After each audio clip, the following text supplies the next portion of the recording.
Today we're going to look at unit rates where sometimes the units are different and you have to do some switching around.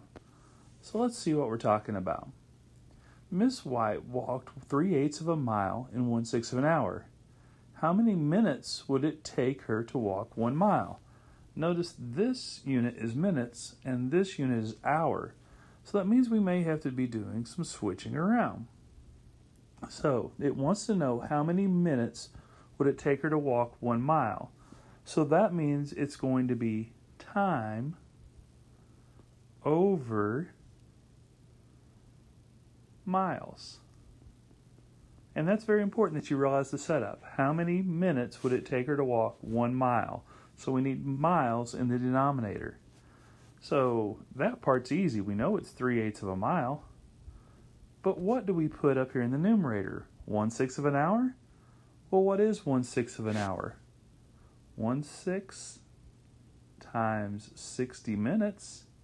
Why did I use 60 minutes? Because 60 minutes is the same as 1 hour, equals 10 minutes. So 1/6 of an hour is 10 minutes. So I'm going to put 10 minutes up here. So it took her 10 minutes to walk 3/8 of a mile. How many minutes would it take her to walk 1 mile?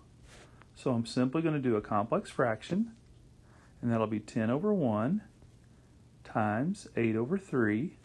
In this case, well, there's nothing that we can simplify before we multiply, so we're going to get 80 over 3. That's 80 over 3.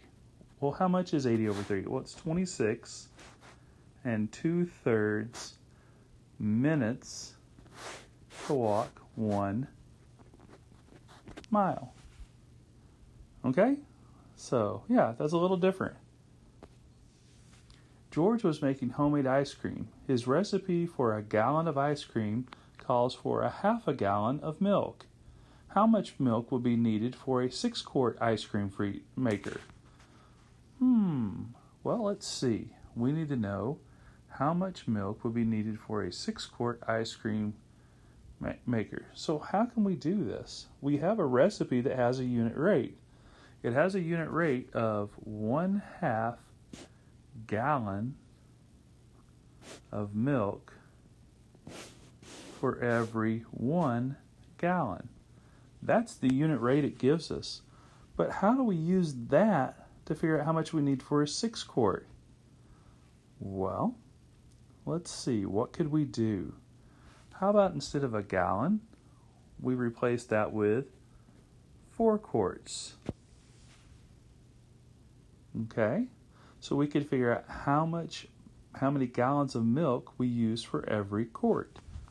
So 1/2 times, now remember this is really 4 over 1. We're going to invert it or make the reciprocal. In this case it'd be 1/4.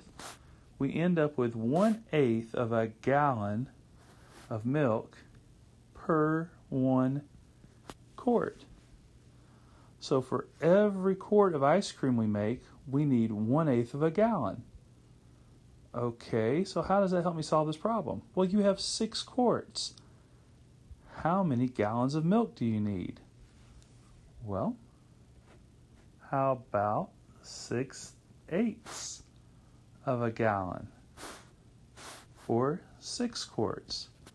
I mean, think about it. If it's 1/8 of a gallon for 1 quart, then you would need 6 of those to make 6 quarts. So that's a little bit about how you can use different units and unit rates.